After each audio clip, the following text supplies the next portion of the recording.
citizenship thing that we were covering earlier. Most of the things were covered already. Just give me 1 minute.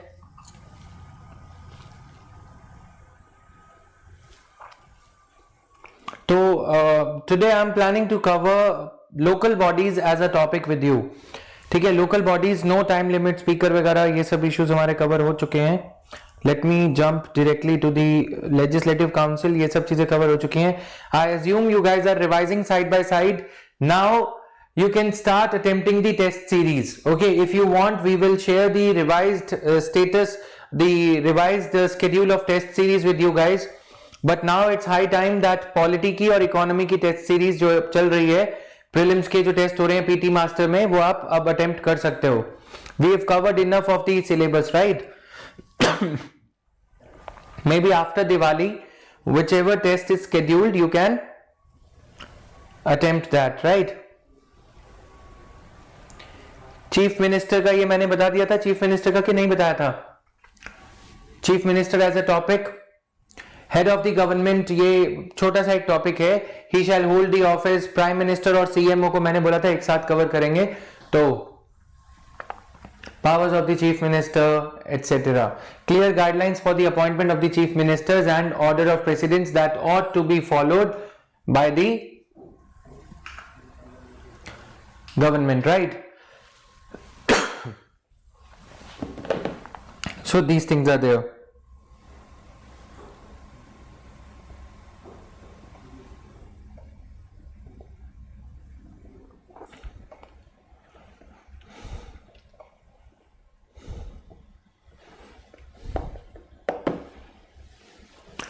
So powers of the chief minister और PM को मैं थोड़ा सा और इसको revise करा दूंगा तुम लोगों को. बट अभी के लिए ना ये सीएम वाला चैप्टर इतना इंपॉर्टेंट और इसमें कुछ टेक्निकलिटी नहीं है जितनी की पंचायती राज में है. समझ रहे हो ना बात को? Panchayati Raj, panchayat extension to scheduled areas, तो strength of COM in Madhya Pradesh, ये भी हमने थोड़ा बहुत तो ग्लिम्स तो ले लिया था इसका. एजी स्टैंड्स, ये भी टॉपिक हो गए थे गाइस तुम्हारे cover. Jammu and Kashmir is also covered. Citizenship was also covered. Basics of citizenship were covered yesterday. What is left is NRC and CAA. एक बार इसको तुम लोग रिवाइज कर लो सारा कुछ. एनआरसी और सीएए को मैं दोबारा से डील करूंगा, ठीक है. Special provisions for other states, this would be proper for me to deal with it once we have covered schedule 5 and schedule 6 के बेसिक्स, ठीक है. Citizenship we have covered. So what is remaining in this PPT? Nothing. Current affairs हैं थोड़े बहुत. 256 slides में बाकी क्या है? NRC related current affairs are there in this.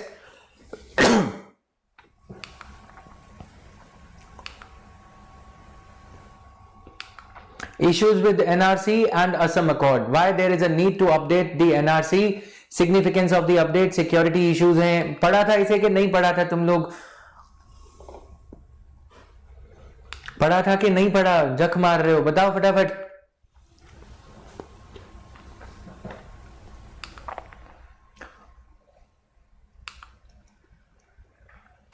Foreigners tribunal, ये सारी डिटेल्स हैं, लिख लो. कौन लिखेगा ये? जो लोग मेरे कान पकड़ते रहते हो.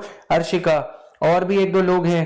People who are very very disciplined, I would say. they are more dependent on the JVs, which is a good thing. So you guys can write this thing कि हमें ये करंट अफेयर्स में पॉलिटी के cover करना है, right. तो एक बार ये चीजें थोड़ा सेटल डाउन भी हो जाएंगी. Foreigners tribunal etcetera, this is purely current affairs. If I would cover this here तो that will create a problem. We would not be able to see the basics of the polity in this course.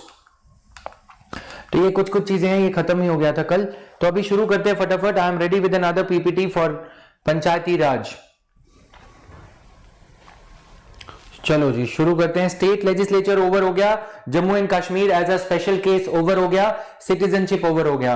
रह गए क्या? Special provisions. पहले local government को समझते हैं. Special provisions for various states, article 371 A B C D E F G H I J, that we would be covering. पहले basic समझ लेते हैं कि लोकल गवर्नमेंट पूरी कंट्री के लिए क्या है, ठीक है. पूरी कंट्री के लिए क्या स्ट्रक्चर है. बहुत ही वंडरफुल इंटरेस्टिंग चैप्टर है ये, मजा आएगा पढ़ने में, पढ़ाने में. तो शुरू करते हैं. तो देखो, फेडरलिज्म कहलाने के लिए, फेडरलिज्म कहलाने के लिए, just a minute guys,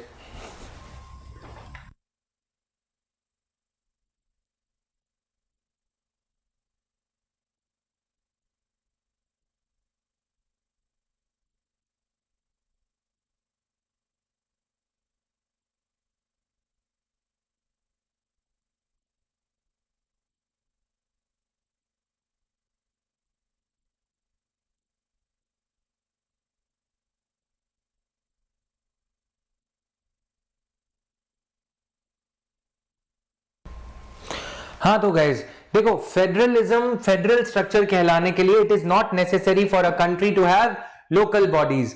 local bodies state list में चैप्टर दे रखा है, बहुत ही इंटरेस्टिंग चैप्टर है, ठीक है। पहले बहुत सारे क्वेश्चंस आते थे बट मुझे बहुत अच्छा लगता है ये चैप्टर पढ़ाना। तो यूनियन गवर्नमेंट, फिर state level, it is enough to have these two layers in order for a country or in order for a system to be called as federal system, ठीक है ना। आज देखो, आज एक केस कुछ गड़बड़ हो गया है ना, जो मैंने तुम्हें बताया था ना थोड़े दिन पहले फालतू में, तो ऐसी चीजें, तो आज मैं उसको पॉजिटिव एनर्जी में कैसे डाइवर्ट करते, मैं बहुत गुस्से में हूं अभी, लेकिन how to channelize your anger towards positive thing, this will be the crux of the class today. You will see कि कभी कभी आप सही होते हो लेकिन दुनिया आपको गलत ठहराती है ना। तो तुम्हारे अंदर आक्रोश आएगा, गुस्सा आएगा कि मेरे साथ इनजस्टिस हुआ, लोग फिरौती की रकम वसूलने के लेवल पे आ जाते हैं। उस टाइम पे तुम अपने आप को कैसे चैनलाइज करोगे, ये आज इस क्लास के बाद तुम समझोगे। एंगर मैनेजमेंट और पॉजिटिविटी, जब एडमिनिस्ट्रेशन में जाओगे, कुछ बड़े लेवल पे आ जाओगे, there would be enough number of excuses with you to mar your future, to ruin everything that you have achieved in life just because somebody is threatening you, blackmailing you, because somebody is on the other side of the law, where somebody is a female और ये सब। तो फिर भी आपको अपने chapter पे, target पे कैसे फोकस रहना है। Federal system, it is enough for a system to have these two layers 1 and 2 in order for a system to be called as federal system. Panchayati Raj और लोकल बॉडीज होना, इसको हम सब फेडरल लेवल कहते हैं। कभी कभी एग्जाम में ऐसी वोकैबुलरी आ जाती है यस कभी कभी एग्जाम में ऐसी वोकैबुलरी आ जाती है सब फेडरल लेवल पे, ठीक है, सब फेडरल लेवल पे। तो ये जो चीजें हैं, कभी ऐसी वोकैबुलरी आ जाती है कि सब federal level in India is not functioning up to its expectation, up to the expected level. तो आप सब फेडरल का मतलब समझ जाओगे, फेडरल के नीचे का लेवल सब फेडरल, ठीक है। So this is their role of local government. ये सारा कुछ चीजें इसमें भी आपको खुद पढ़नी है, मैं अच्छी चीजें समझाऊंगा यहां पे। Local government strengthens the democracy, grass root level government, closest to the people, ठीक है। कुछ नहीं हुआ साकेत, बड़े बड़े शहरों में छोटी छोटी बातें होती रहती हैं। Now protects the local interests of the people, efficient administration, people friendly administration, time saving for people, ensures active participation of the people, cheaper for the people। Local government क्यों सही है?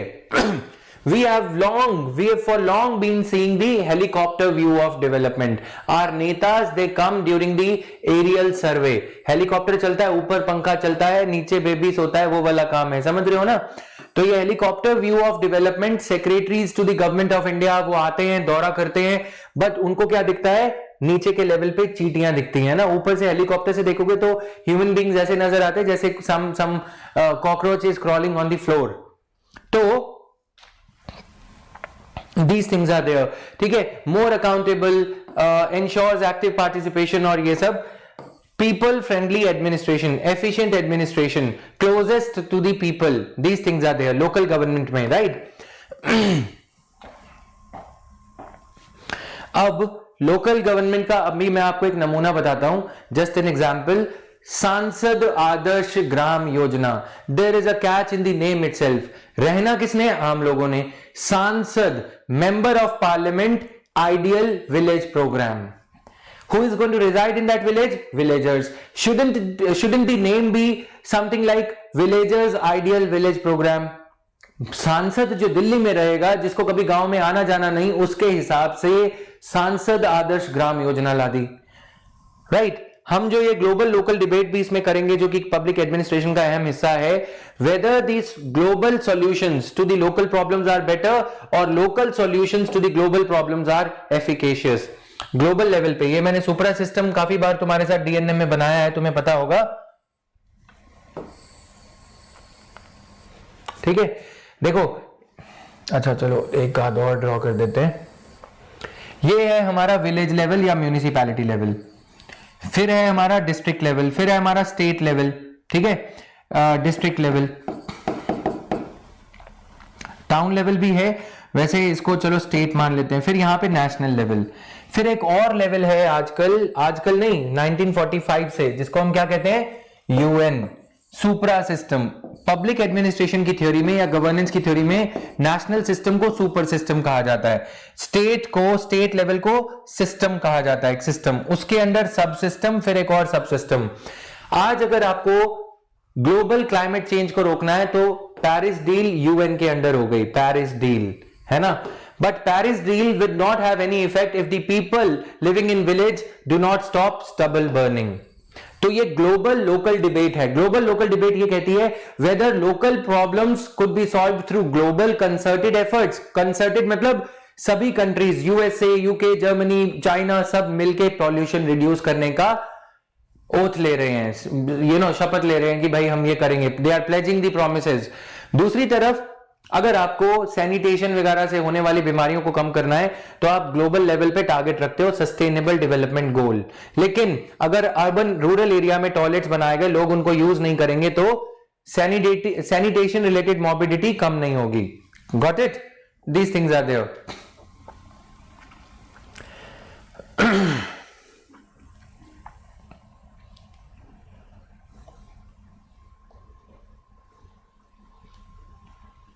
Done?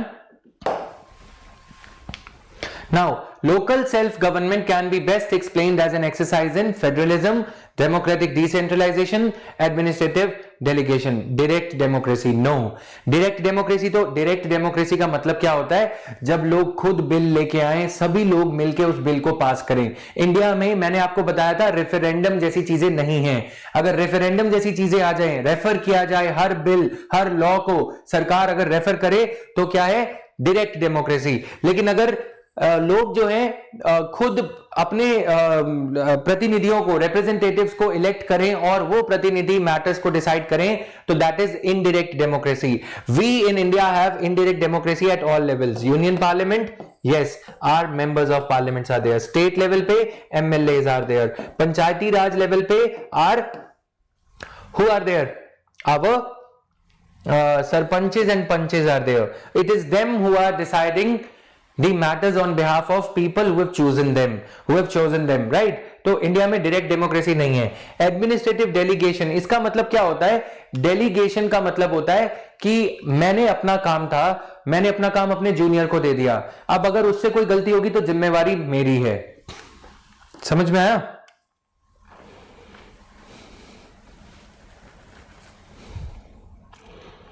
ठीक है, तो डेलीगेशन है। Decentralisation होता है कि स्टेट के पास वो पावर थी, स्टेट ने वो पावर पंचायती राज सरपंचेस को उसके लिए रिस्पॉन्सिबल बना दिया। स्टेट के पास मिड डे मील स्कीम के लिए पैसे आए, स्टेट के पास कुछ स्कीम के लिए पैसे आए, तो सेंट्रल गवर्नमेंट से जो पैसे आए, जो मनी आई, वो पैसा डिसेंट्रलाइज, वो पावर को डिसेंट्रलाइज कर दिया गया। डिसेंट्रलाइजेशन की रिस्पॉन्सिबिलिटी और उसकी सारी अथॉरिटी इनके पास होती है। डीएम अगर कोई डिसीजन लेता है, डिसेंट्रलाइजेशन समझना, डीएम डिस्ट्रिक्ट मैजिस्ट्रेट अगर कोई डिसीजन लेता है या फिर एसडीएम को बोलता है कि ये पावर्स मैंने तुम्हें डेलीगेट कर दी, ठीक है, क्योंकि डीएम के पास लॉ बनाने का पावर नहीं है, पावर तो स्टेट लेजिस्लेचर के पास है, पार्लियामेंट के पास है कि वो लॉ बना के डीएम की कुछ पावर्स एसडीएम को दे देंगे। डन? लेकिन यहां पे डिसेंट्रलाइजेशन का मतलब क्या है, forever both the authority and responsibility have been permanently given by the authority above DM, by the state legislature or state government to SDM।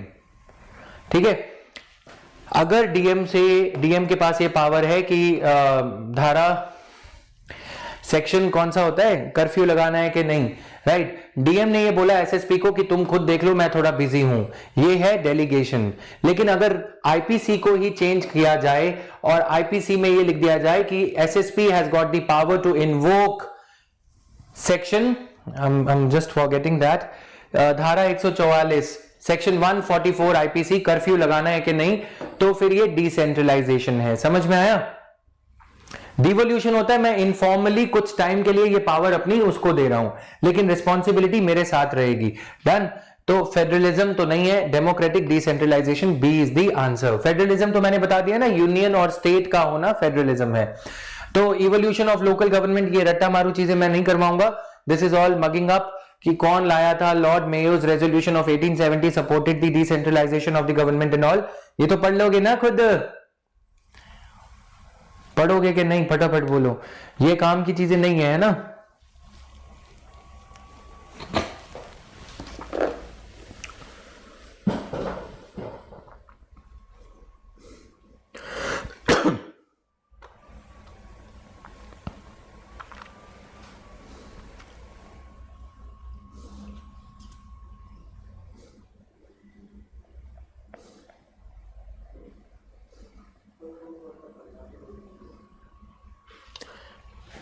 ठीक है, जो चीजें बिल्कुल ही जो है फैक्चुअल हैं उसे तुम पढ़ोगे।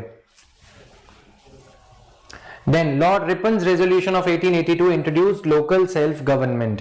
Royal Commission on Decentralization 1907 stressed on the creation of village panchayats and municipalities with financial autonomy and the system of elections. Montagu Chelmsford reforms 1919 brought local governments under Indian ministers. तो ये factual है guys. Local government के दो levels हैं, urban local government बोलते हैं इसको, rural local government बोलते हैं। ठीक है, पंचायती राज इसमें आता है, इसके अपने लेयर्स हैं, इसके अपने लेयर्स हैं, तो आज हम वो समझेंगे। पंचायती राज was not given in the original constitution, part 9, articles 243 to 243O, right? O को कैसे याद रखोगे? 243 होता है 143 क्या होता है कॉलेज की भाषा में? I love you. ठीक है, 243 होता है गांधी जी का प्यार, दूसरा प्यार कोऑपरेटिव सोसाइटीज, जो मैंने डीपीएसपी में बताया था, गांधी जी का पहला प्यार, दूसरा प्यार पंचायती राज। ओ मतलब जीरो, ग्राउंड जीरो। ठीक है, ये आर्टिकल्स को याद रखने का देसी सा तरीका है। Gandhi ji love for Panchayati Raj bodies starts from article 243। आगे चलो। नाउ पहली जो कमेटी, क्या क्या कमेटीज लाई गई देखो, ऑर्डिनरीली एबीसी में सबसे पहले ए आता है, लेकिन पंचायती राज की परिभाषा में पहले बलवंत आता है, बी फॉर बलवंत। ठीक है, फिर अशोक आया, फिर उसके बाद जीवी के, एबीसीडी चलती है ना, जैसे बी ए फिर जी आ गया, फिर वी के, फिर L M, G H I J K L M, right. तो ये चीजें चार कमेटीज की सीक्वेंस। कभी कभी ये क्वेश्चन पूछा जाता है स्टेट पीसीएस में कि इन कमेटीज को ऑर्गेनाइज करो, बी ए जी एल। ठीक है, अब इसको कैसे याद रखोगे? बगल, बगल की जो सरकार है वो क्या है? पंचायती राज है। समझ में आया? तो ये सारी कमेटीज लगाई गई थी। बगल मतलब नियर बाय गवर्नमेंट, नेबरहुड में जो गवर्नमेंट है, जो हमारे लोकल लेवल से काम करती है। Now creation of ministry of Panchayati Raj, ये बात सबसे लास्ट स्टेप हुआ। फिर अल्टीमेटली एल.एम. सिंघवी कमेटी के कहने पे ये मुमकिन हो पाया। 73rd amendment act 1992। अब कुछ एरियाज में तो पंचायती राज एक्ट अप्लाई हो गया, कुछ एरियाज में पंचायती राज एक्ट अप्लाई हो गया, कुछ एरियाज में स्केड्यूल्ड एरियाज में panchayat extension to scheduled areas act लाया गया। ठीक है, समझ में आया?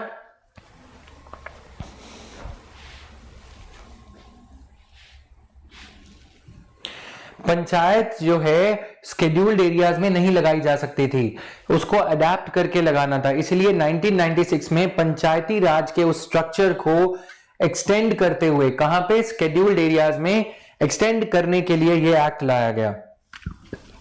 फिर finally creation of ministry of Panchayati Raj. अब कभी कभी क्वेश्चन आता है, which of the committees was appointed, which of the following committees was और were appointed for studying the topic of Panchayati Raj?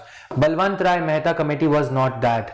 Balwant Rai Mehta committee was committee on community development program and national extension service.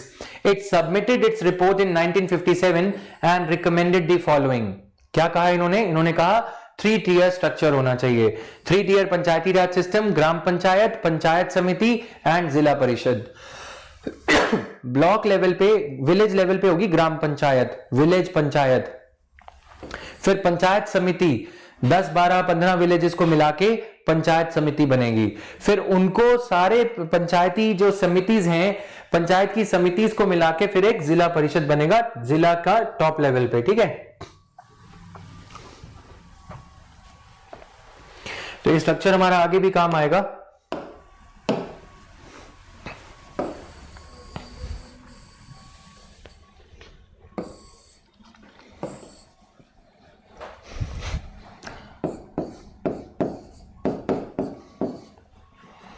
ये पंचायती राज institutions, चलो इसको पंचायत कर देते हैं, ग्राम पंचायत, ठीक है, लिख लो यहां पे ग्राम पंचायत।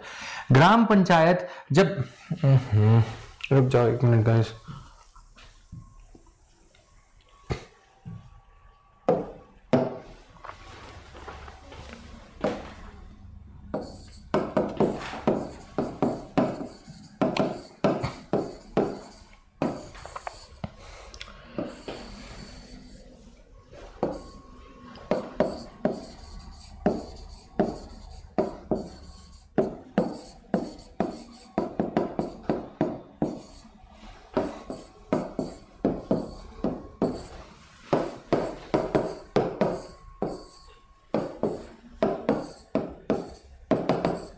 लाइकवाइज पंचायत समिति 1, पंचायत समिति 2, पंचायत समिति 3, 4।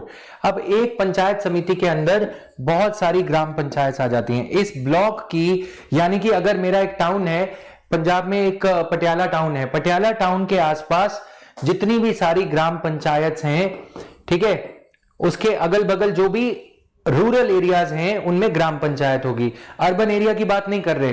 तो इन्होंने बोला कि इन सारी ग्राम panchayat 1, GP1, GP2, GP3, GP4 सारियों को मिला के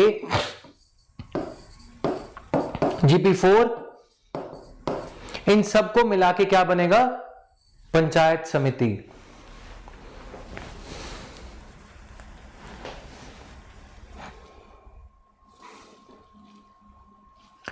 ठीक है, पंचायत समितियों को मिला के पूरे जिले में, ये क्या है, ब्लॉक लेवल है बेसिकली, टाउन या सिटी के अंदर। आप देखते हो ना, आपकी सिटी के अंदर बहुत सारे आसपास विलेजेस होते हैं। इंडिया में क्या पैटर्न है, ये सिटी होगी, इस सिटी के पास ये विलेज, ये विलेज, ये विलेज, ये विलेज, ये सारे विलेजेस को मिला के बनती है पंचायत समिति।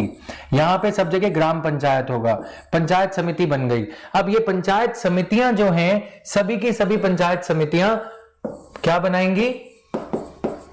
जिला परिषद मिलके। समझ आया? ये ऑर्गेनिकली इंटरलिंक्ड है। ब्लॉक लेवल पंचायत समिति, ब्लॉक लेवल जो है वो थोड़ा चेंज किया गया, उसे हम समझेंगे। इसको ब्लॉक पंचायत भी कहते हैं। ब्लॉक मतलब एक पूरे सिटी के आसपास जितनी भी वो है उसको ब्लॉक पंचायत कहा जाता है इंग्लिश में। अब ये हो गया ना पिरामिडिकल स्ट्रक्चर जो हमने बनाया ऑर्गेनिकली। यहां के लोग जो हैं वो इनको इलेक्ट कर रहे हैं। कुछ कुछ एरियाज में क्या है, यहीं पे मैं सारा समझा देता हूं थोड़ा सा। ग्राम पंचायत जो पंच बने हैं 5, वो 5 लोग 1 2 3 4 5, वो 5 लोग कुछ कुछ एरियाज में, पहले ग्राम पंचायत को समझते हैं।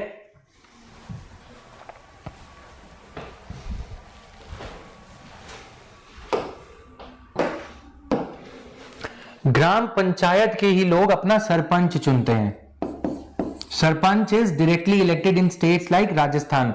राजस्थान में क्या है, जो लोग हैं जिन्होंने पंचायत, बाकी के 5 लोग इन्होंने और चुने हैं। ये पंच 1 है, ये 2 है, ये 3 है। अब ये जो लोग इलेक्ट हो जाते हैं,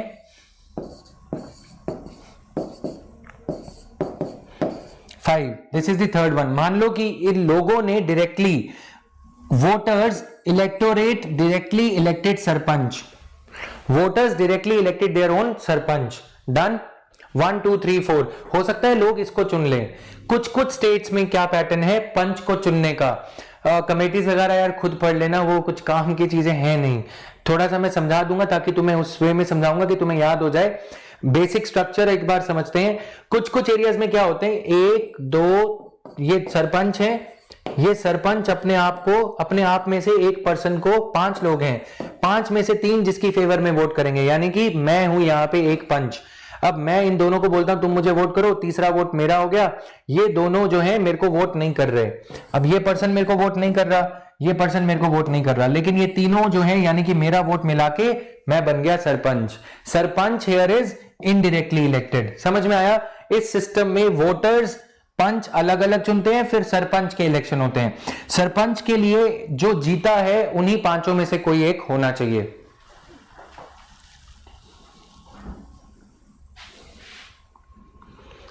प्रधान सरपंच ही होता है, वहां पे किसी को प्रधान कहते हैं, कई जगह उनको मेयर को प्रेसिडेंट कहते हैं, ये सारी चीजें अलग अलग हैं फीलिंग लेने के लिए।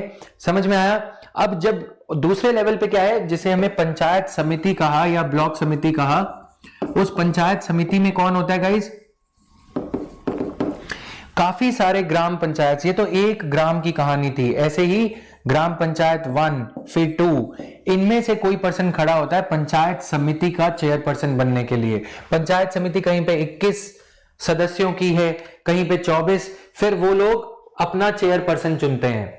24 में से कोई एक चेयरपर्सन के लिए खड़ा होगा, बाकी के जो पंचायत समिति के मेंबर्स हैं वो उसकी फेवर में वोट देंगे। ठीक ऐसे, समझ में आ गया? फिर पंचायत समितियां, सारी पंचायत समितियां मिलके वोट डालेंगे। PS1, PS2, PS3, ये PS1 थी, ठीक है। सभी लोग मिलके फिर वोट डालेंगे, उसका बनेगा जिला परिषद। जिला परिषद का चेयरपर्सन ये ऑर्गेनिकली ऊपर जाता है, यानी कि यहां के ग्राम पंचायत का एक आम सदस्य यानी कि प्रणब मुखर्जी पहुंचते पहुंचते पहुंचते पहुंचते जिला परिषद में पहुंच गया। जब वो जिला परिषद में पहुंच गए, इतने पॉपुलर हो गए कि फिर वो उन्होंने MLA के इलेक्शन लड़े, फिर उन्होंने MP के इलेक्शन लड़े। ग्राउंड लेवल से ये चीज शुरू होती है। अगर आप पंच बन गए तो आप पंचायत समिति के इलेक्शन लड़ने के लिए एलिजिबल हो। अगर आप पंच से फिर उस पंचायत समिति के चेयरपर्सन बन गए, फिर आप जिला परिषद में पहुंचने के हकदार हो जाते हो। समझ में आया? डन?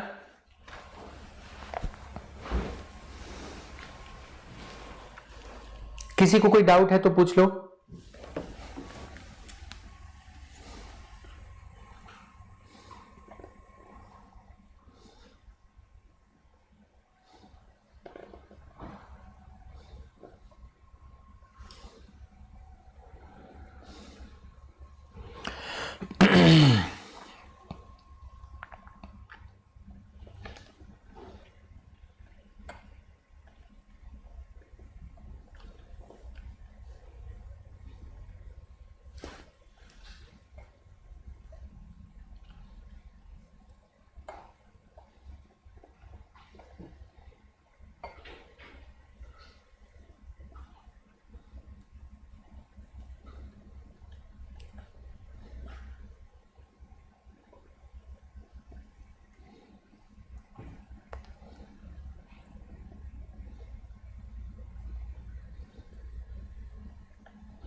क्लियर है?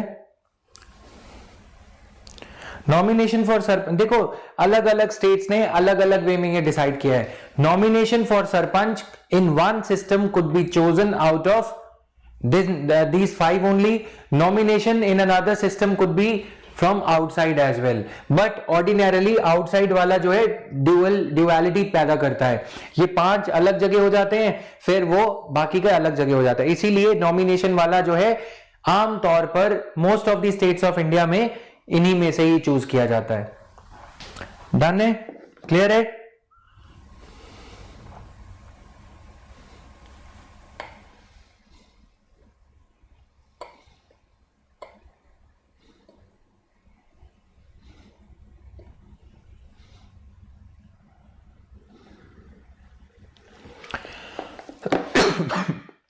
ठीक है ना? तो नॉमिनेशन इसी में से ही लिया जाता है, क्योंकि फिर वो क्या होगा, फिर तो वही बात हो गई, प्राइम मिनिस्टर और काउंसिल ऑफ मिनिस्टर्स ये हो गई, प्रेसिडेंट कोई और बन जाएगा, ये दिक्कत हो जाएगी, है ना। प्रेसिडेंट बोलेगा मैं हेड हूं, और प्राइम ये जो सरपंच हैं ये बोलेंगे हम हेड हैं, पंच हैं जो ये बोलेंगे हम हेड हैं, हमें जनता ने इलेक्ट किया है। इसीलिए ड्युअलिटी को अवॉइड करने के लिए ये किया गया है। अब पीछे थोड़ा सा और पढ़ लेते हैं, समझ में आ गया? पंचायत 3 टियर क्या है? विलेज ग्राम पंचायत, ब्लॉक पंचायत समिति, डिस्ट्रिक्ट जिला परिषद। 3 टियर पंचायती राज सिस्टम, ग्राम पंचायत, पंचायत समिति, linked through indirect elections. Indirect मतलब पहले लेवल में ग्राम पंचायत के लोग पंचायत समिति के लोगों को इलेक्ट करेंगे, फिर पंचायत समितियां, सारी की सारी पंचायत समितियां एक डिस्ट्रिक्ट में जो हैं वो जिला परिषद को इलेक्ट करेंगी।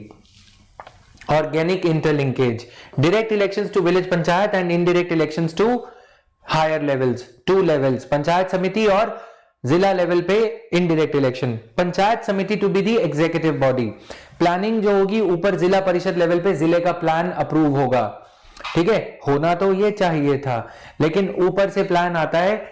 अभी तक तो यही चल रहा था, नीति आयोग के लेवल पे, नीति आयोग के आने के बाद तो प्लानिंग ही खत्म हो गई। प्लानिंग कमीशन 2014 तक ये करता था, ऊपर से प्लान बनाया जाता था, स्टेट्स को बोला जाता था कि अपना प्लान बनाओ, स्टेट हर डिस्ट्रिक्ट कलेक्टर को बोलती थी प्लान बनाओ। डिस्ट्रिक्ट कलेक्टर क्या करता था, मोहर लगवाने के लिए, स्टैंप के लिए, फॉर नेम सेक रख देता था। किसके सामने, किसके सामने रखता था डिस्ट्रिक्ट कलेक्टर? इनकी एक कमेटी होती है डिस्ट्रिक्ट प्लानिंग कमेटी, उसके बारे में हम बात करेंगे। या जिला परिषद के सामने बोल देते थे कि जो है इसको अप्रूव करो। पहले काफी लंबे समय तक district collector was the chairperson of जिला परिषद।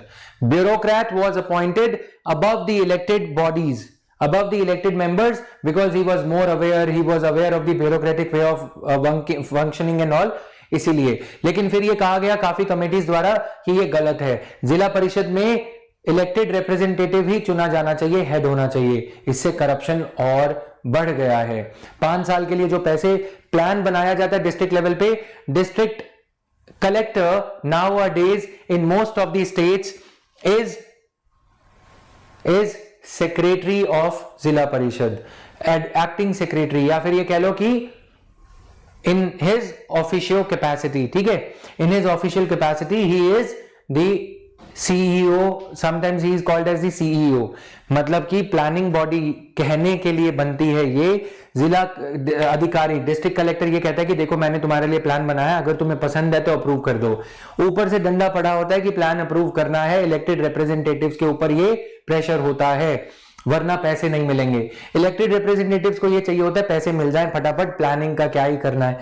वो लोग स्टैंप लगा देते हैं, प्लानिंग बनाती है ब्यूरोक्रेसी। ब्यूरोक्रेसी लेवल भी देख लेते हैं। ब्यूरोक्रेसी का लेवल क्या है? वीडीओ सबने सुना है, वीडीओ विलेज डेवलपमेंट ऑफिसर, ये है ग्राम पंचायत, ये पॉलिटिको एग्जीक्यूटिव है,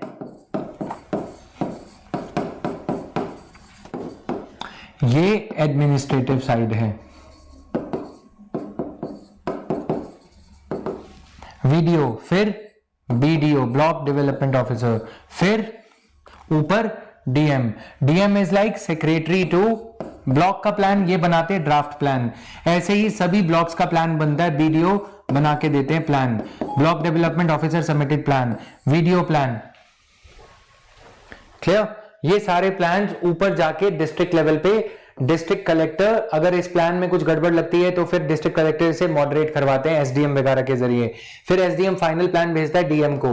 डीएम ये प्लान जानबूझ के रख देते हैं इसके आगे, because DM is like secretary और सीईओ। जैसे प्राइम मिनिस्टर के सेक्रेटरी होते हैं, प्लान रखते हैं, मिनिस्टर के सेक्रेटरी होते हैं, प्लान रखते हैं, वैसे ही औपचारिक रूप से फॉर्मेलिटी के लिए सेक्रेटरी या सीईओ कहा जाता है डीएम को, हालांकि डीएम ही करता धरता है। ठीक है, ये सारी चीजें हैं। डन?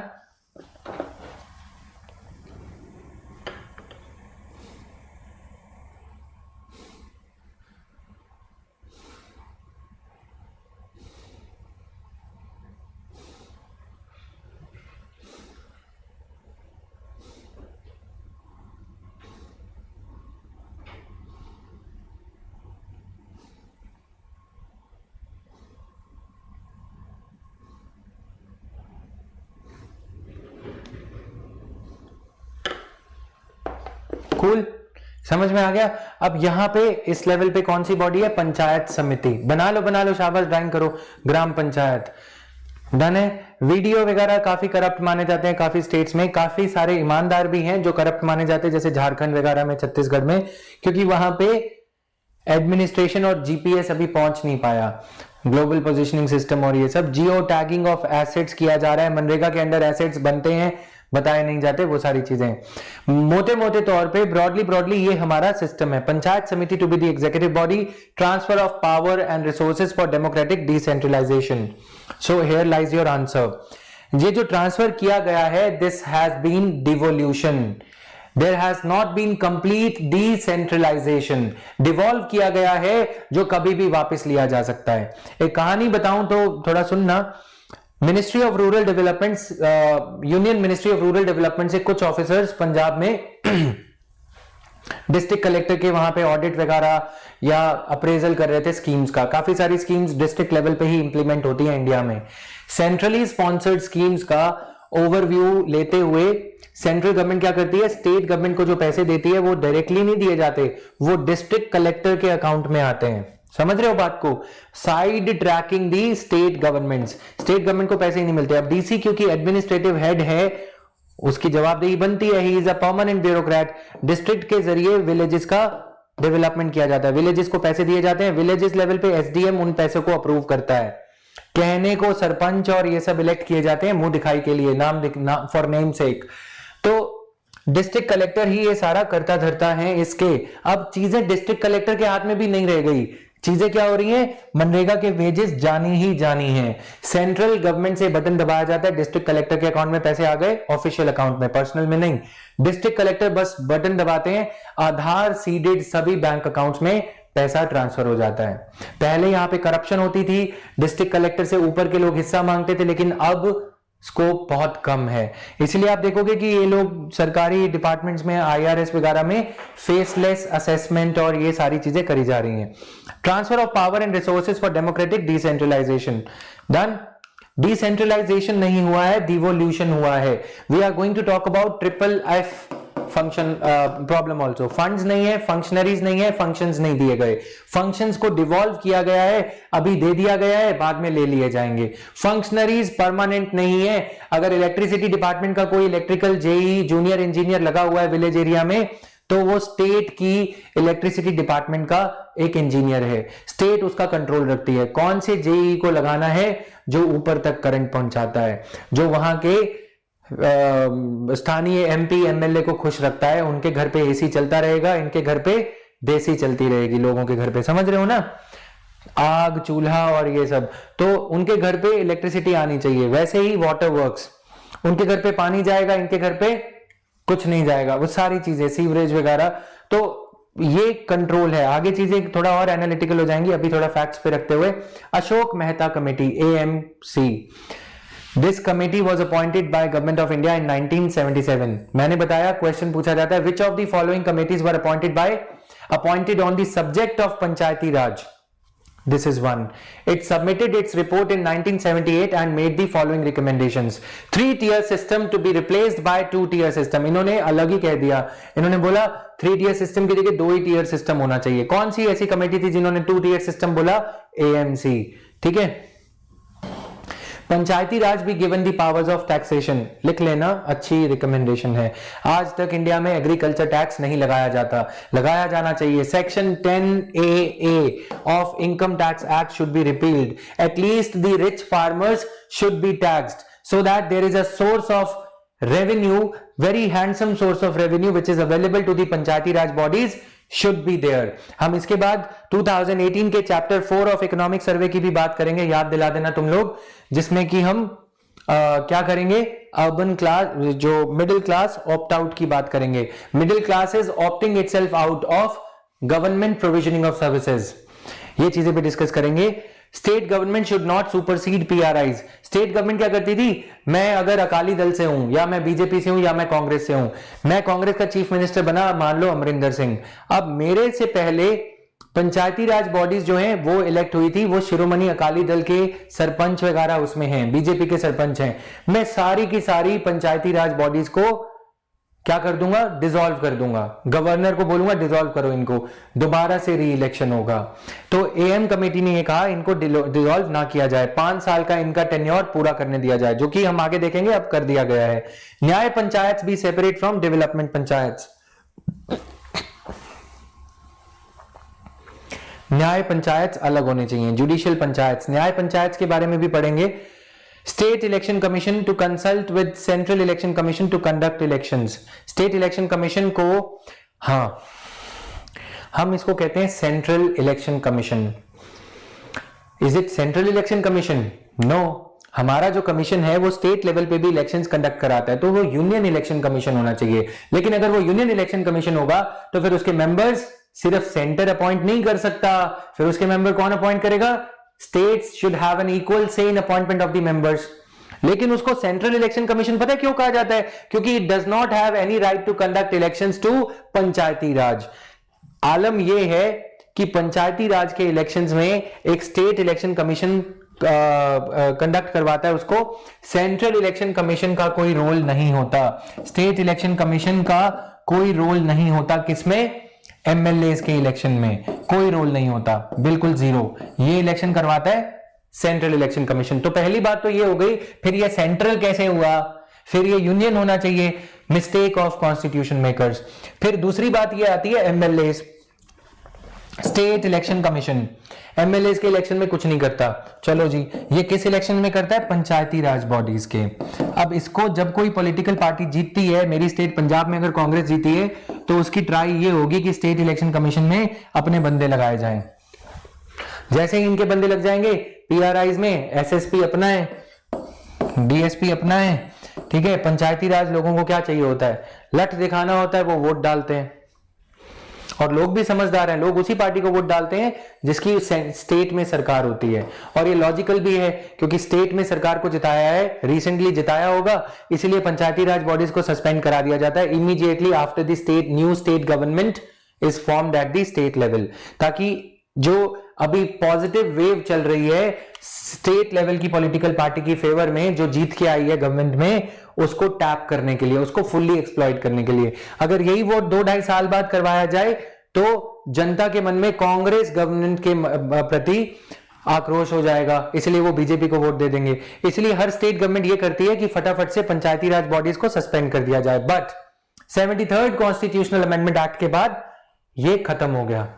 डन, ये सिलसिला अब नहीं होता। चलो आगे। मिनिस्टर फॉर पंचायती राज भी appointed in the state COM. Her state में मिनिस्टर फॉर पंचायती राज होता है जो कि इक्वली बेरोजगार होता है, जैसे कि पंच और सरपंच, ठीक है। स्टेट्स सीट्स फॉर एससीज and STs be reserved according to population. Seats for scheduled caste and scheduled tribes. Constitutional status मिलना चाहिए। किसने कहा था पहली बार? अशोक मेहता ने कहा था कि कॉन्स्टिट्यूशनल स्टेटस मिलना चाहिए। कब कहा था? 1977। इमरजेंसी के बाद ये कमेटी लगाई गई थी। Done. GVK Rao committee was appointed by planning commission. It submitted its report in 1986 and made the following recommendations. Zilla Parishad be made the principal body for all programs. Panchayati Raj institutions at the district and lower levels be given significant roles in planning, implementation and monitoring of rural development programs. State level functions be decentralized. यहां पे कहा गया decentralise करो, किया नहीं गया, आज तक भी नहीं किया गया। पीआरआईज जो डिस्ट्रिक्ट लेवल पे हैं या उससे नीचे के लेवल पे हैं, उनको सिग्निफिकेंट रोल्स दिए जाएं प्लानिंग में, इंप्लीमेंटेशन में, मॉनिटरिंग में, ठीक है। प्लान कौन करे? ब्लॉक लेवल पे प्लानिंग हो, डिस्ट्रिक्ट लेवल उसे अप्रूव करे, जो ग्राम पंचायत लेवल है वहां पे प्लानिंग हो, इंप्लीमेंट करने के लिए ग्राम पंचायत एग्जीक्यूटिव बॉडी, और मॉनिटरिंग लेवल पे जिला परिषद होना चाहिए। ये इन्होंने कहा था बट हुआ नहीं। District Development Commissioner to be the CEO of जिला परिषद। Elections to PRIs should be held regularly, ये कहा गया 1985 राजीव गांधी, ठीक है। GVK। Give me a break of 1 minute.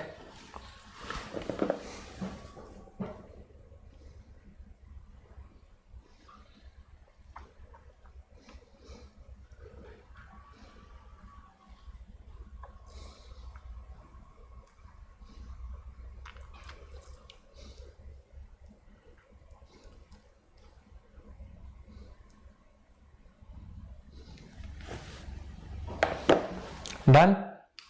Then LM Singhvi committee. This committee was the last one. This committee was appointed by the government of India on revitalization. The committee which was appointed for revitalization of Panchayati Raj led to overall complete reform. Constitutional status दिया गया, constitutional status दे दिया गया। 73rd Constitutional Amendment Act.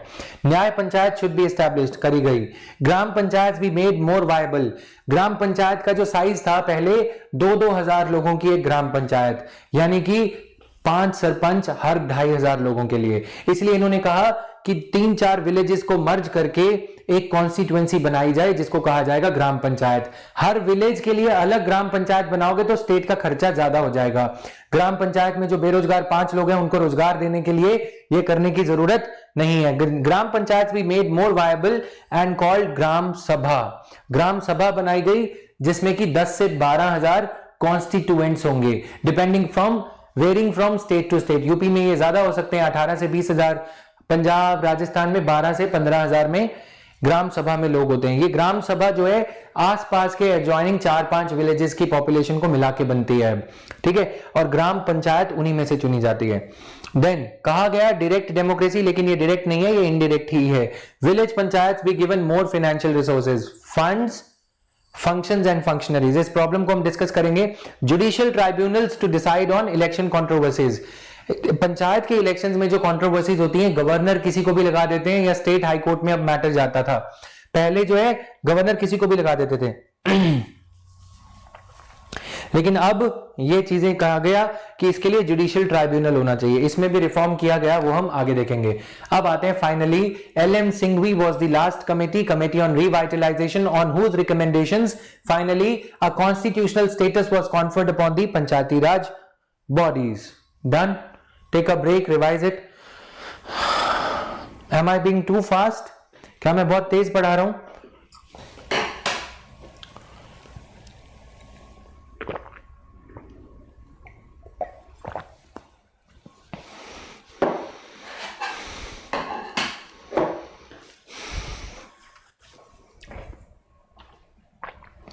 कल के video में lag होने की वजह से ऑडियो वीडियो सिंक में थोड़ा सा प्रॉब्लम था कल 2 क्लासेस में, करंट अफेयर्स और पॉलिटी की क्लास में, तो प्लीज मैनेज इट।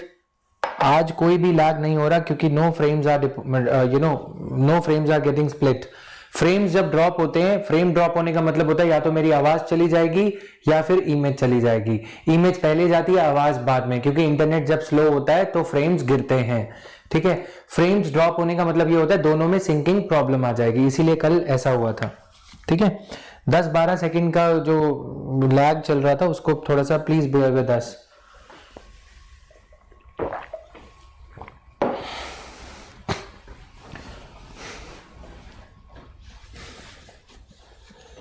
कभी कभी फास्ट हो जाती क्लास। अब तुम भी तो बड़े हो गए ना पॉलिटी में, है ना। देखो कितने कद 5 फुट 6 इंच हो गया होगा, देखो जाके चेक करो। पहले तुम पिद्दे से थे पॉलिटी में, तुम्हें ABCD नहीं पता थी। अब तुम्हें फेडरलिज्म और प्राइम मिनिस्टर और RTI और PM केयर सब पता लग गया, है ना। Now 73rd Amendment Act added Part 9 and Articles 243 to 243O to the Constitution, added 11th Schedule to the Constitution। एक नया schedule ऐड किया गया, 11th Schedule। Practically implemented Article 40, ultimately Article 40 implement किया गया, ठीक है। Contains 2 kinds of provisions, compulsory provisions है और कुछ प्रोविजंस वॉलंटरी हैं, क्योंकि पंचायती राज का आइडिया स्टेट्स को एक्सेप्टेबल नहीं था, ठीक उस तरह जिस तरह आज स्टेट्स GST के लिए GST स्टेट्स को एक्सेप्टेबल नहीं था, क्योंकि ये एक स्टेट लिस्ट में दिया गया सब्जेक्ट है। स्टेट लिस्ट के सब्जेक्ट पे यूनियन पार्लियामेंट लॉ बना रहा था, तो ये स्टेट्स को एक्सेप्टेबल नहीं था, स्टेट लिस्ट में दिया गया सब्जेक्ट, ठीक है। Compulsory provisions which have to be incorporated in state laws, voluntary provisions which are optional for the states, transferred representative democracy into participatory democracy. This is the right phrase, please bear this in mind। इसीलिए बच्चों बोला जाता है कि ध्यान से पढ़ना है। ध्यान से पढ़ना ये नहीं कि रट्टा लगाना है। Catch the essence of each and every phrase, खासकर जहां पे वो डिस्टिंग्विश कर रहा है। Transfers representative democracy into participatory democracy। Question prelims में ऐसे आता है, which of the following statements best explains the Panchayati Raj system in India? Transfers representative democracy into direct democracy? नहीं, transfers representative democracy into participatory democracy is the right phrase to to capture the essence of what prevails in India insofar as rural local bodies are concerned। Definition क्या है? ग्राम सभा LM Singhvi means a body consisting of persons registered in electoral rolls relating to a village comprised within the area of panchayat. 5 villages हैं within a radius of 2 kilometers. ये village है, ये village है, ये village है, बीच में agricultural land है, ठीक है, ये एग्रीकल्चर पैस्चर लैंड और जो भी। अब ये विलेजेस को मिला के बना दिए 5 लोग। If I ask you a question that Panchayati Raj in India is the implementation of idea of Gandhi ji,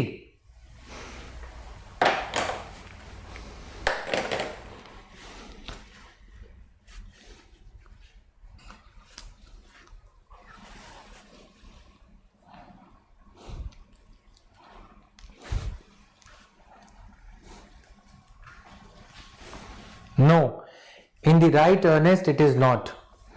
ठीक है, जो जेपी ने, जयप्रकाश नारायण ने कहा था और जो गांधी जी ने कहा था वो बिल्कुल अलग था। इन्होंने कुछ अलग ही कर दिया है। ठीक है, इन्होंने राइट अर्नेस्ट में थियोरेटिकली, यस, राइट अर्नेस्ट में ये जीएस मेंस पेपर 1 के लिए वैलिड है। ठीक है, that idea was entirely different. उसके लिए मेकर्स ऑफ मॉडर्न इंडिया एक बुक है बाय प्रताप भानु मेहता नहीं, दिस इंडिया आफ्टर गांधी जिनकी बुक है। ठीक है, makers of modern India, Ramachandra Guha की एक बुक है, उसमें से कुछ एक्सर्प्ट्स हैं, वो मैं आपको शेयर कर दूंगा। ठीक है, तो ये सारी चीजें हैं। Now Gandhi ji wanted direct democracy, Gandhi ji took it to और जेपी, जयप्रकाश नारायण। अगर ये आता है कंट्रास्ट और कंपेयर और find the similarities between the ideas of Gandhi and Jayaprakash Narayan with respect to local bodies, तो दोनों मोहल्ला सभा की बात करते थे। मोहल्ला सभा ये डिसाइड करेगी कि कहां पे क्या होना है, जबकि ऐसा नहीं किया गया। ठीक है, टू सम एक्सटेंट बोल के गोलमोल मत करो, अगर प्रीलिम्स में आंसर आएगा तो नहीं। Immediate level means a level between the village and district level. ठीक है, विलेज लेवल और डिस्ट्रिक्ट लेवल के बीच में, to be specified by the governor. Panchayati Raj के लिए जो डीलिमिटेशन होगी, कितने एरिया कौन सा विलेज में आएगा, कौन सा विलेज कौन सी ग्राम सभा में आएगा, ये कौन करेगा? गवर्नर। गवर्नर की इस चीज को चैलेंज नहीं किया जा सकता। ठीक है, इसमें ये डेफिनेशंस दी गई है, ग्राम सभा की डेफिनेशन 73rd अमेंडमेंट एक्ट में दी गई है। ठीक है, intermediate level means the level between the village and district level specified by the governor of a state by public notification by the intermediate level. Articles 243A, gram sabha, a gram sabha may exercise such powers and perform such functions at the village level as legislature of a state may by law provide. gram sabha may exercise such powers and perform such functions. Constitution, gram sabha कौन से, क्या 243A में क्या दे रखा है? देखो 243 में सबसे पहले डेफिनेशन वगैरह दे रखी है। 243A, ग्राम सभा की powers, functions at the village level as the, एक मिनट रुक जाओ यार, एज दी स्टेट लेजिस्लेचर में by law provide. State legislature जो फंक्शंस इनको देगी वो डिसाइड करेंगे। यानी कि यूनियन पार्लियामेंट द्वारा जो ये कॉन्स्टिट्यूशनल अमेंडमेंट एक्ट लाया गया, इसमें फंक्शंस डिसाइड किए गए नहीं किए गए। ये क्या है? वॉलंटरी फंक्शंस है। हमने यहां पे पढ़ा ना, दो तरह के फंक्शन, दो तरह के डिस्ट्रीब्यूशन है, कंपल्सरी एंड वॉलंटरी। डन है डील? समझ में आ गया? ग्राम सभा क्या काम करेगी, क्या पावर्स होंगी, वो स्टेट लेजिस्लेचर डिसाइड करेगा, स्टेट गवर्नमेंट नहीं करेगा, स्टेट लेजिस्लेचर करेगा। गलती मत करके आना वहां पे, समझ रहे हो ना? अपना तो मुंह काला करोगे, मेरा भी करोगे साथ में। Now constitution of panchayat, 3-tier system of panchayat at village, intermediate, block, taluk, Mandal and district levels. ठीक है, 3-tier विलेज बनाया गया है। तालुक लेवल पे, जिसको तालुक बोला जाता है, कहीं पे उसको तहसील बोला जाता है, right? Intermediate, except in states with a population below 20 lakh. जिन स्टेट्स की पॉपुलेशन 20 लाख से बिलो है, उनके लिए इन प्रोविजंस को इंप्लीमेंट करना अनिवार्य, मैंडेटरी नहीं है। वो केवल 2 लेयर से भी काम चला सकते हैं, पंचायती राज एंड जिला। इंटरमीडिएट लेवल पे काम करेंगे तो खर्चा बढ़ेगा। ठीक है, उनकी मर्जी है, वो इसको अडेप्ट कर सकते हैं। तो 73rd Constitutional Amendment Act as passed by the Union Parliament is applicable only on the states having a population above 20 lakhs. Done?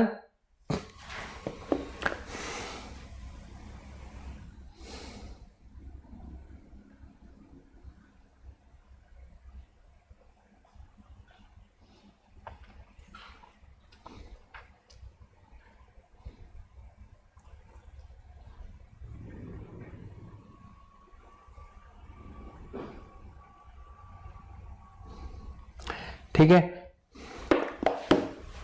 Guys, class के टाइम पे ना टेलीग्राम ग्रुप में अननेसेसरी चिटर चैटर मत किया करो, मैं उस पर थोड़ा सा आई कीप अ वॉच, तो मैं डिस्ट्रैक्ट होता हूं इसीलिए। बाकी ठीक है।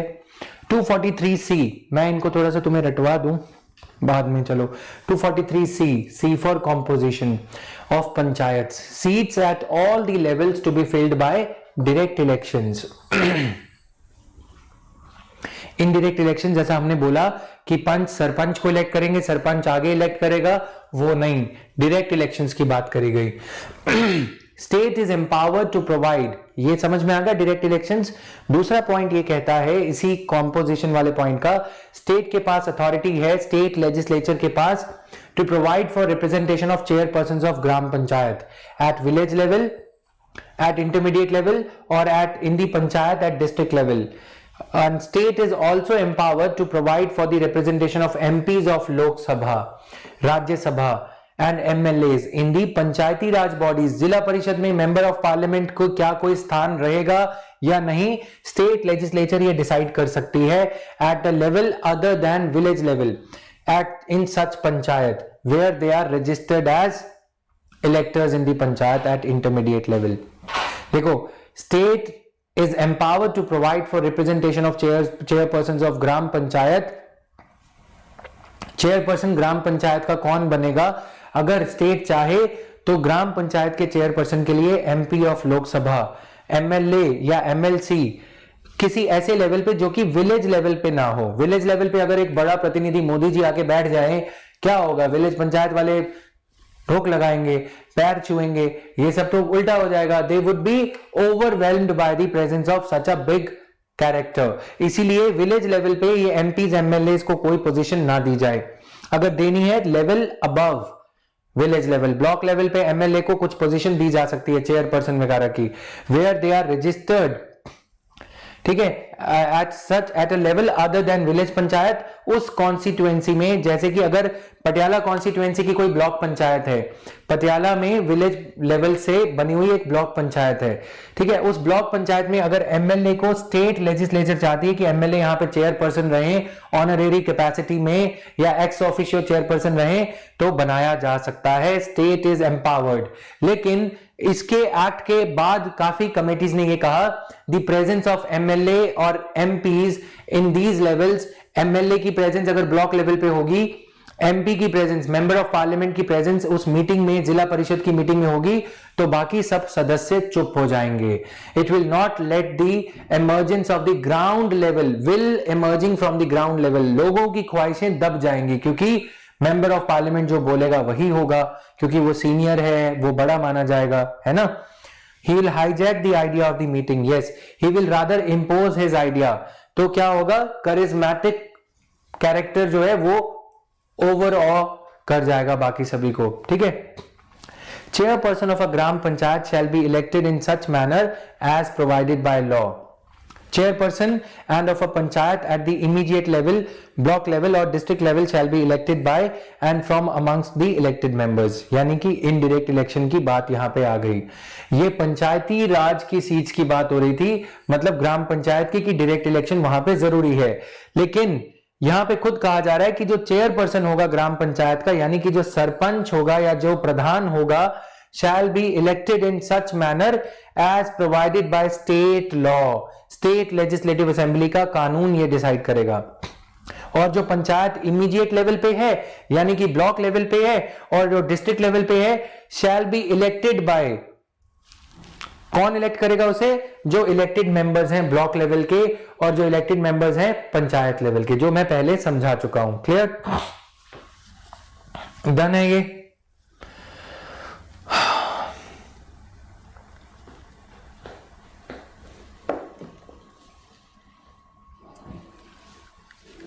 ठीक है, समझ में आ गया ना ये? यानी कि ये कह रहे हैं chairperson of a gram panchayat, तो बता देता हूं तुम लोगों को।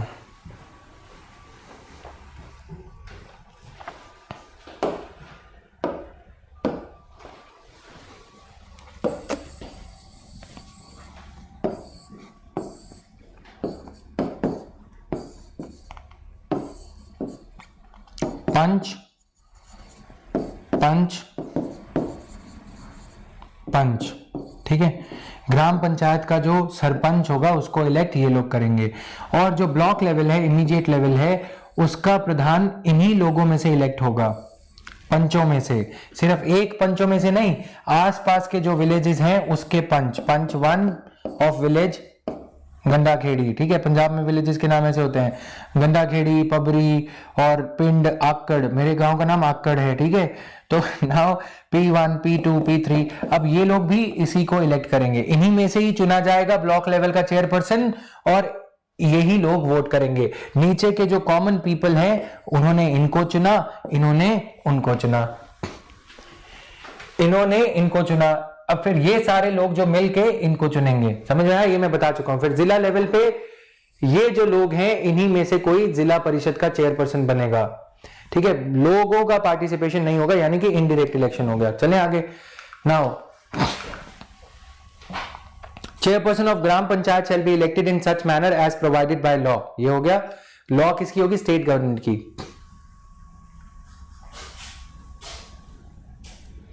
अब देखो, डिलिमिटेशन के लिए ब्रॉडली ये कह दिया गया 243C में ही, विलेज अगर एक ग्राम पंचायत आपने बनाया 20,000 कॉन्स्टिट्यूएंट्स का, 20,000 वोटर्स का, 20,000 वोटर के लिए आपने नॉर्थ ऑफ पंजाब में ये क्राइटेरिया ले लिया। 20,000 वोटर हैं, विलेज 1, विलेज 2, विलेज 3, विलेज 4, इन सबको मिला के।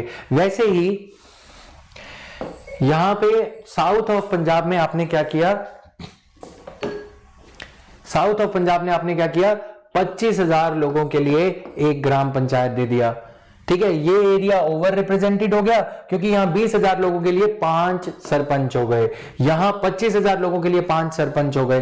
तो the ratio between the population of territorial area of a panchayat eight any level, not only eight village level, block level पे 2 लाख लोग हैं अगर नॉर्थ ऑफ पंजाब में, तो साउथ पंजाब में भी 2 लाख लोग ही होने चाहिए।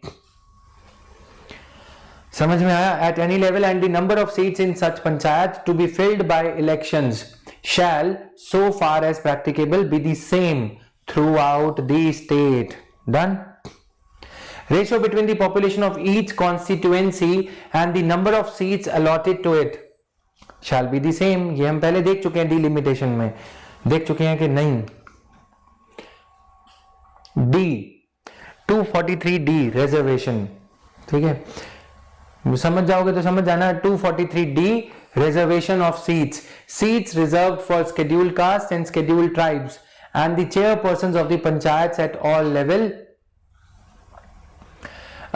the levels also shall be reserved for SC/ST in proportion to their population। यानी कि उस विलेज में जो पॉपुलेशन है उस हिसाब से, उस पूरी ग्राम पंचायत में जो पॉपुलेशन है उस हिसाब से नहीं, बल्कि स्टेट लेवल पे जो ओवरऑल पॉपुलेशन है SC/ST की, जैसे पंजाब में SC पॉपुलेशन बहुत ज्यादा है, 23-24%, ठीक है। तो SC के लिए अगर टोटल ग्राम पंचायत में सरपंचों की या पंचों की पोजीशंस 5,000 हैं, तो 5,000 का 25% SC के लिए रिजर्व किया जाएगा रोटेशनल बेसिस पे। रोटेशन हम पहले समझ चुके हैं पार्लियामेंट में, स्टेट लेजिस्लेचर में नहीं, पार्लियामेंट चैप्टर में मैंने बहुत अच्छे से समझाया था। तो SC/ST के लिए और विमेन के लिए रिजर्व करना जरूरी है, ठीक है। 1/3 of total number of seats. State legislature can provide for reservation of office of chairperson in panchayat at any level. Can provide. chairperson के लिए state legislature पे छोड़ा गया है, ठीक है, लेकिन at any level. तो in proportion to यहाँ पे seats reserved for scheduled caste and scheduled tribes, यहाँ पे क्या लिखा है? shall be. shall मतलब ये मेंबरशिप के लिए सीट्स रिजर्व करना पॉपुलेशन के हिसाब से जरूरी है। चेयरपर्सनशिप के लिए state legislature can provide for reservation of office of chairperson in panchayat at block level, जिला लेवल और gram panchayat level for SCs and STs। Chairperson के लिए जरूरी नहीं है, ठीक है। 1/3 of the number of seats shall be reserved for women, ये कंपलसरी है। 1/3 of the seats reserved for SCs and STs also reserved for women। अब ये जो 1/3 of the seats अगर ये सीट्स रिजर्व करी गई हैं, इसमें से 1/3 सीट्स महिलाओं के लिए जाएंगी, ठीक है। थोड़ा सा इसको इंटरनलाइज कर लो।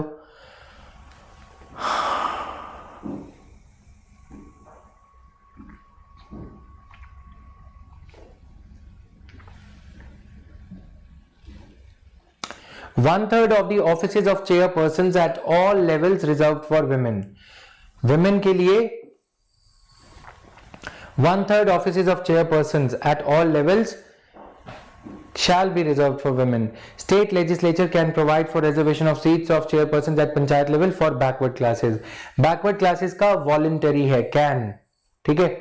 विमेन के लिए चेयरपर्सन की सीट्स को रिजर्व करना जरूरी है, शैल है यहाँ पे, ठीक है.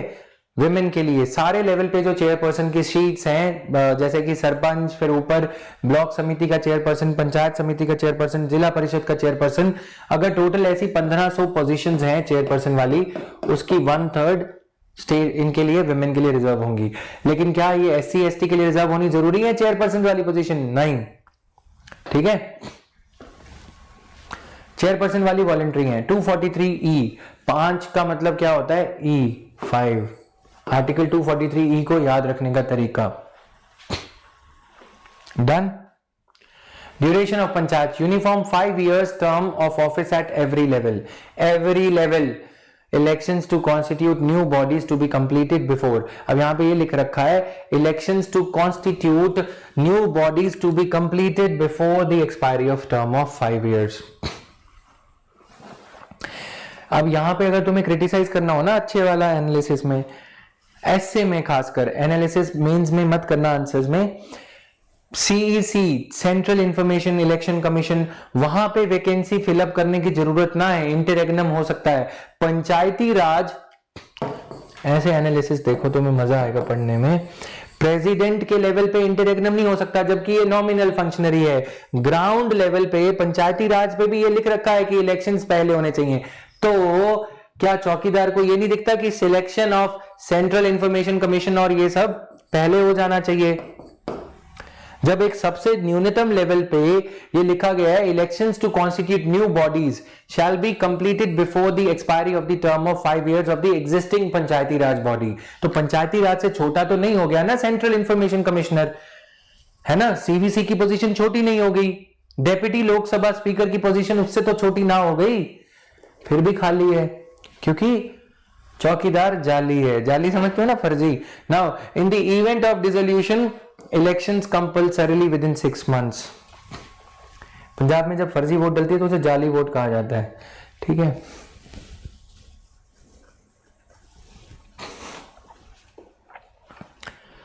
जब दिक्कत पता है कब होती है? जब इतना बड़ा मैंडेट दिया, इतने लोगों ने आपको चाहा, फिर भी आपने ऐसा कर दिया, अपेक्षा पे खरे नहीं उतरे आप, है ना, तब गुस्सा आता है.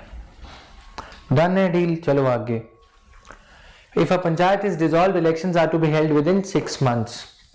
इसके लिए ये प्रावधान दे रखे हैं, लेकिन अच्छी अच्छी एडमिनिस्ट्रेटिव पोजीशंस के लिए नहीं दे रखे. डन. आर्टिकल 243F, किसी ब्यूरोक्रेट ने ये बनाए हैं, तुम ध्यान से देखना. जोर कहां आता है? जब हम पढ़ते थे ना वो कि प्रोनाउंसिएशन कैसे करनी है, आज भी ऑक्सफोर्ड डिक्शनरी में लिखा जाता है कि F पे जोर आ रहा है. Disqualification 243F. E के बाद 6वां नंबर डिस्क्वालीफाई, ठीक है. F नंबर 6 पे, F पे जोर आ रहा है तो डिस्क्वालीफाई याद कर लोगे, अब इससे ज्यादा क्या कराऊं, right. For membership, a person shall be disqualified for being chosen as a member of panchayat if he is disqualified by or under any law for the time being in force. अगर हरियाणा ने ये law बना दिया कि 10वीं पास हैं वही matriculation certificate वाले लोग ही लोकल बॉडीज के मेंबर्स बन सकते हैं. अगर उन्होंने ये लॉ बना दिया कि अगर कोई क्रिमिनल है तो वो मेंबर नहीं बन सकता, ठीक है. तो अगर स्टेट लेजिस्लेचर ने कोई लॉ बनाया है या पार्लियामेंट ने भी कोई लॉ बनाया है, उसके तहत यदि वो पर्सन डिस्क्वालिफाइड है तो वो डिस्क्वालिफाइड होगा. If he is so disqualified by और under any law made by the state legislature. Saket आप क्या कह रहे थे? नवंबर में कौन बाहर आ रहा है? चारा खाने वाला कोई बाहर आ रहा था, कौन है वो? क्या हुआ? Is he going to come out और व्हाट? तो नहीं आएंगे, मोदी जी बाहर ही नहीं आने, इलेक्शन ही नहीं जीतने देना मोदी जी ने, जलवा है ना. No person shall be disqualified on the ground that he is less than 25 years of age. तो लोकल बॉडीज में, पंचायती राज में चुनाव लड़ने के लिए, म्यूनिसिपैलिटी में चुनाव लड़ने के लिए 21 साल की उम्र काफी है. Disqualification of a member shall be decided by such authority and in such manner as legislature में प्रोवाइड, स्टेट लेजिस्लेचर ये प्रोवाइड करेगा तभी बात होगी। अब यहां पे देखो, minimum age prescribe for any person to be a member of panchayat is गलत। A panchayat reconstituted after premature dissolution continues only for the reminder period. Yes, panchayat जो है 5 साल के लिए चुनी गई, लेकिन 3 साल के बाद उसको डिसॉल्व कर दिया गया किसी कारण से, तो उसकी रिमेनिंग टर्म सिर्फ 2 इयर्स होगी। ठीक है, 2 इयर्स। कब आया था क्वेश्चन? 2016। कौन करके आए थे इसे ठीक से? जो जाग रहे थे, जो सो रहे थे वो रो रहे थे बाद में। ठीक है, पढ़ते टाइम जाग के पढ़ोगे तो ठीक है।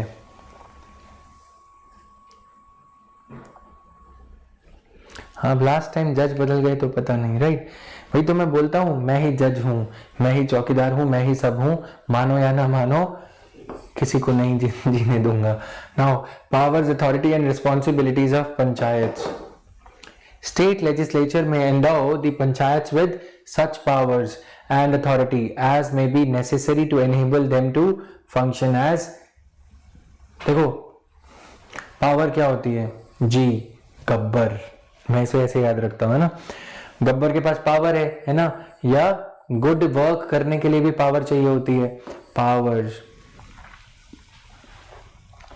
गुंडागर्दी के लिए पावर चाहिए होती है। ठीक है, power 243G।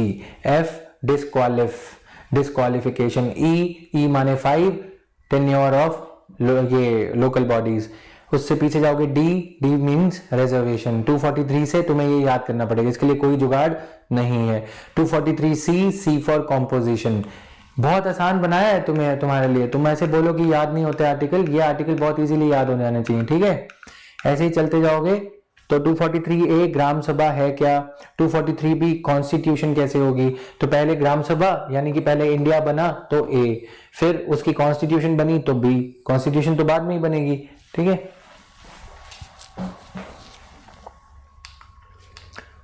Now coming here,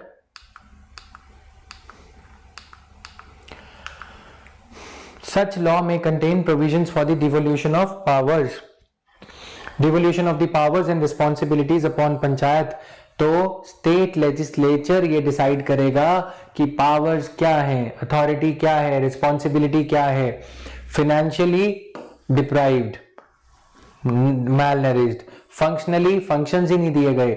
in schedule 11 there is a list of 29 items which could be devoted, which could be which could be bestowed upon the local bodies कि ये काम करें पंचायती राज के लिए, लेकिन इनको पावर्स दी नहीं गई। फंड्स, फंक्शंस और फंक्शनरीज नहीं दिए गए। सच लॉ में contain provisions for devolution of powers and responsibilities upon panchayats at appropriate level, subject to such conditions as may be specified therein with respect to this preparation of plans for economic development and so guys इसको ध्यान से पढ़ना जरा आराम से। ठीक है, जाग जाओ थोड़ा सा। ये पूछा जाता है कि स्टेट लेजिस्लेचर में मेक अ लॉ bestowing और devolving, devolve वर्ड यूज किया गया है। devolve का मतलब मैंने स्टार्टिंग में ही बता दिया था। ठीक है, preparation of plans for economic development और ये लिख दिया जाए सोशल जस्टिस, तो क्या ये सही होगा? यस, ये हमारी कॉन्स्टिट्यूशन में दे रखा है। The provision for endowing panchayat और devolving panchayat the power to bring about economic development and social justice is given. The implementation of schemes for economic development and social justice ये पंचायत कर सकती है अगर स्टेट लेजिस्लेचर ये लॉ के जरिए इनको पावर्स दे दे। ठीक है ना, इजी है। 243H taxes and functions. State legislature may authorize a panchayat to levy, collect and appropriate such taxes. State legislature ने आज तक, may का मतलब होता है may और may not। ठीक है, तो authorize a panchayat to levy, collect and appropriate such taxes, duties, tolls and fees. Assign to panchayat, assign मतलब होता है पैसा कलेक्ट करेगी स्टेट लेकिन पंचायत को दे देगी। tolls and fees provide for making such grants in aid to the panchayats from consolidated fund of India, नहीं state। ठीक है, इसको थोड़ा सा पढ़ोगे मैं बता। ये देखो, अब इसको याद कैसे करना है? H, टैक्सेस के लिए, इसके लिए एच का जुगाड़ मैंने क्या बैठाया था, चलो ये याद नहीं होगा, जी के बाद एच आएगा। पावर्स का काम तभी होगा जब टैक्स लगाने की पावर होगी, पावर के लिए पैसा चाहिए होता है, एच से आता है पैसा, ठीक है। मैंने इसको कैसे याद करा था, तुम लोगों ने ब्रांड का नाम सुना होगा तो अच्छी बात है, हर्मेस की बेल्ट आती है ना, 30-40 हजार की है ना, तो बेल्ट, वेस्ट बेल्ट, जो लोग मोटे होते हैं या जो लोग पैसे वाले होते हैं उनकी बेल्ट ऐसी आती है, हर्मेस। हर्मेस कब लाओगे, जब टैक्स होगा, कुछ होगा, है ना। एंड मैंने थोड़ा वियर्ड वे से याद करा था, तो मैं तुम्हारे साथ बता देता हूं, जिनको बुरा लगे तो छोड़ देना। हर्मेस की बेल्ट पहनोगे तो क्या लगोगे, सेक्सी लगोगे, ठीक है। टैक्सेस समझ में आया। अब देखो गाइस, वियर्ड से लॉजिक में समझा देता हूं, तुम भूलो नहीं। एग्जाम में पबएड वालों को ये काम करना पड़ता है कि ये आर्टिकल्स वगैरह थोड़े लिखते हैं, तो it's like garnishing of the answer. Don't mind, तुम लोग इतने मॉडर्न तो हो ही, व्हाट्सएप वाले बच्चे हो तुम लोग, फेसबुक पे भी हो, टिंडर पे भी हो, तो पता नहीं। Now provide for constitution of such funds for crediting all the monies, ठीक है। तो ये सारा कुछ है। अब वाला दूसरा वाला तरीका तो याद रहेगा, नहीं पता प्रवीण, अब ये मत बोलना मैं वॉकर में ही चलता हूं आजकल। नाउ रिस्पेक्टिवली बाय और ऑन बिहाफ ऑफ पंचायत, ठीक है। डोंट गेट ऑफेंडेड, हाँ तुम फालतू में कुछ वो मत दिल पे मत ले लेना। आई फाई फाइनेंस है ना, आई फाई राइमिंग है ना, I fi. State finance commission, union finance commission होता है, स्टेट फाइनेंस कमीशन भी होता है। Governor of a state shall constitute a finance commission to review the financial position of the panchayat. अब ये फाइनेंशियल पोजीशन को स्टडी करता है फाइनेंस कमीशन, कौन अपॉइंट करता है, स्टेट गवर्नमेंट अपॉइंट करती है, गवर्नर को बोल देती है इनको लगा दो, ठीक है। The principles which should govern the distribution between the states and the panchayats of states and panchayats of the net proceeds, तुम पढ़ोगे थोड़ा सा। जे, आई ऑप्टेड फॉर कॉमर्स, जे माने ऑडिट, ठीक है, कॉमर्स ऑडिटर, सीए और ये सब, तो मैंने ऐसे तार भिड़ा लिए थे। ऑडिट माने जतिन, जतिन माने 243 जे, ठीक है। Love with accounts and audit. Now के, इलेक्ट, आवाज आ रही है ना सी पे, के। मैंने उस ब्यूरोक्रेट का नाम सर्च किया जिसने ये ड्राफ्ट किया था, जिसने ये आर्टिकल की सीक्वेंसिंग दी होगी। नहीं, ये सारी जगह है, मेरा कुछ कसूर नहीं है इसमें। तुम देखोगे ना, यहां पे देखो, जी के बाद भी लॉजिक है, एच। पावर तभी होगी जिसके पास पैसा है, उसके पास पावर है। एच माने टैक्सेस, टैक्सेस से आएगा पैसा। तो इलेक्ट, इलेक्ट आ रहा है, के से आवाज आ रही है, तो धीरे से करोगे ना ये चीज सुन के तो तुम्हें समझ में आ जाएगा। नाउ 243 एल, एप्ली, यहां पे जोर पड़ रहा है एल पे, एल पहले ही वर्ड में है ये, और मेरी गलती नहीं है, जिस ब्यूरोक्रेट ने बनाया उसका बच्चा पक्का आईएएस की तैयारी कर रहा होगा, उसने सोचा होगा मेरे बेटे के लिए आसान हो जाए, ठीक है। पार्ट नॉट टू अप्लाई, मैंने इसको कैसे करा, एम से एन। कहा ये मैं नहीं करूंगा ये काम, बोलते हो ना जैसे मैं ऐसे करता था तो मैंने ये कर दिया, मैं ये नहीं करूंगा। पार्ट ये कहां कहां नहीं लगेगा। एन, कॉन्टिन्यूएंस, कॉन, ठीक है। ये अच्छा नहीं लग रहा तो कोई बात नहीं, इग्नोर मार सकते। ओ, इंटरफेरेंस, ओ कोर्ट ने इंटरफेयर कर दिया, interference by courts is not, courts are barred, ठीक है, कोर्ट्स कैन नॉट इंटरफेयर, याद हो जाएंगे धीरे धीरे, कल इसको कंटिन्यू करते हैं, ठीक है। डीआरडीए क्या है, ये सारा कुछ, municipalities, will take another lecture. तार भिड़ाने में एक्सपर्ट बन जाओगे तुम भी, अगर पबएड ऑप्शनल होगा, दिल से तैयारी करोगे, सारा दिन किताब के साथ झक मारोगे तो यही होगा, और क्या होगा। यूपीएससी एस्पिरेंट की जिंदगी यही है, 1-2 साल अच्छे से पढ़ लोगे ना, जिंदगी में पछतावा नहीं रहेगा, एक सिविलाइज्ड लाइफ जीने लगोगे, अच्छे से राइट्स वाइट्स पता लग जाएंगे, साइको मत हो जाना बस, ठीक है। प्यार से पढ़ो इनको, मजा आएगा, चीजों की राइमिंग स्कीमिंग अपने आप होने लग जाती है गाइस। डन, मैं कह रहा हूं 2 साल दे दो, 1-1.5 साल जो भी है, अभी 6 महीने तो तुम लगा ही चुके हो वैसे ही, तो 1.5-1 साल बंदे बन के पढ़ लो अच्छे से। अरे कुछ नहीं हुआ, छोड़ो तुम। Now coming here,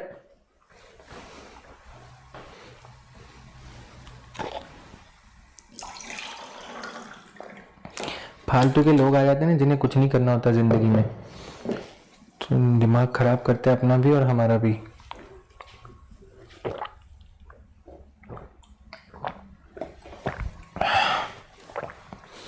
Thank you guys. Bye bye. See you tomorrow for the DNA first, and then your current affairs class, and then your economy and polity. In economy, we'll be dealing with international economics now, WTO, फिर उसके बाद IMF, फिर उसके बाद गार क्या है, फिर उसके बाद स्पेशल ड्राइंग राइट्स क्या होते हैं, ये सब. ठीक है. So this was all guys. Thank you. Bye bye. बता दूंगा, मुझे टेंशन क्यों ले रहे हो? तुम्हें पता है मैं जज्बाती आदमी, अभी नहीं तो फिर कभी. Now bye bye guys. Good night.